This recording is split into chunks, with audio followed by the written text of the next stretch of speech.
If you'd said to me 15 or 20 years ago, you're gonna get your most success in your entire career from a video game. Yeah, right. Nate, come on. And I had no idea, none of us had any idea what we were beginning. Hey, here, take the wheel. What? Stay out of your goddamn mind. Yep, probably. When we started making Uncharted 1, there was a lot of younger people at the studio. Most of us, when we started in this industry, we started in our early 20s. And when we started, every hero, every character was in their early 20s. And as we get older as developers, we make experiences that relate to us and characters that relate to us. Games and any art tends to reflect the mentalities and the things that the people who make the art think about. And in this case, we've definitely had a long time to grow up while we're making Uncharted, and it seemed only fitting for Drake to continue to grow in that sense. It adds another element to the story that we can play with. Our characters haven't been fixed or frozen in time. I mean, he looks like a kid in 1 because of the smoothness of the textures, because of the smoothness of the modeling. And back then, that was really good, right? And as we got better and as the platforms got better, you can see him not only get more complex and more sophisticated, but he also is aging. We're showing more of the things that we could not show before. The subtlety of wrinkles, the subtlety of skin pores. But there's a lot of things that we need to keep in mind. For example, we cannot really just age them as normal people do. He's a hero character. You're going to see the physical effects of what's happening to Drake. He is an everyman. He doesn't just escape with a laugh. Like, these things are taking its toll. But I think that humanizes a fictional character even more. You see him maturing not only in age, but in wisdom. Now, Sully has had this thing right from the beginning, right from the first game. And this was something that I added at some point. Says, I'm too old for this shit. No. If you're gearing up for one of your I'm too old for this speeches, spare me. I think now that Nathan is beginning to have that thought himself. Come on. We got a treasure to find. Hold on, man. I mean, what are we doing? And this is the one where, like, it gets to the root of who is he? What's important to him?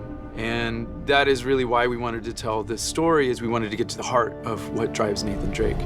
We played with some of the themes of growing up with responsibility in the previous Uncharteds, but I think when it came down to it, it was all about what did Nathan Drake want in his life. He was willing to risk everything for treasure. But as you get older, you want your life to be worth something more. You want to have an impact. It's kind of an interesting perspective to see our hero grow up a bit and having to deal with themes like family and future, and not just be caught up in the moment of finding just a treasure. He's actually thinking long term and what this might mean for his future. One of the things I've loved about this from the beginning is the evolution of this family unit that has developed. From an acting standpoint, it's always fun to get to play someone that you enjoy for this long. Because in this industry, you play a part and they fade very quickly and you have to move on to the next one. So I have quite a fondness and an attachment to Miss Elena Fisher. She starts off super passionate, very gung-ho, I'm all for adventure. And then you see as she gets closer to Nate and as she gets closer to Sullivan, as she gets closer to these dangerous events, we see her not step back, but just become more aware and more cautious, I think, of what an adventure means and what it might cost. And I think as we grow older, we actually kind of get a chance to look back at our lives and see what's important to us and how the decisions that we've made have kind of impacted where we're at and maybe where we're going. That's a very similar journey to Nathan Drake, right? If you look at him in Uncharted 1, here is a guy that makes huge sacrifices as far as his personal life to achieve greatness. And I think, in a way, we're seeing that happen with both Naughty Dog and the Uncharted franchise in general. And as a game developer, you know, this is hard work. Like, people think it's like you're here playing games all the time, and sure, that happens every once in a while, but for the most time, this is very hard, grueling work. A lot of times it's long hours, and you make personal sacrifices. We're taking that experience and putting it into the art that we're making, so that when you play Uncharted 4, you're going, oh, okay, you know, this has more character depth to it, this has more visual depth to it. We're trying to bring everything as creative people that we're experiencing and funnel that into the medium in which we're working. Wisdom comes from experience and time. And Nathan Drake certainly has had enough experiences that lends itself to a lot of wisdom if he's paying attention. It's been one of the most rewarding characters I've ever been handed because from the get-go I was encouraged to put as much of myself into this character as possible, and it has just been the greatest ride of my life these last 10 years.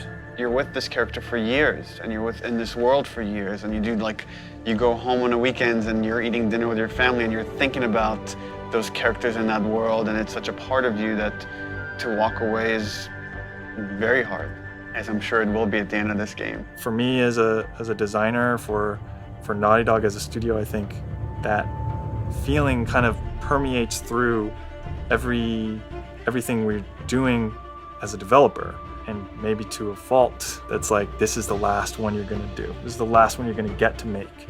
So anything that you wanted to have, it has to go in. It has to be there. And as a group, we just got closer and tighter together with each game that we've made. And so over time, we've just gotten we've just learned from our mistakes over and over again. And so I think that kind of sophistication is a big part of growing more mature.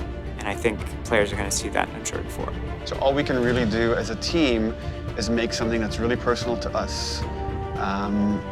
Use everything that we've learned in the past to kind of elevate the medium one step further, to challenge ourselves to go into areas that we're uncomfortable with, and we do that with every game. And hopefully we come out on the other side with something great.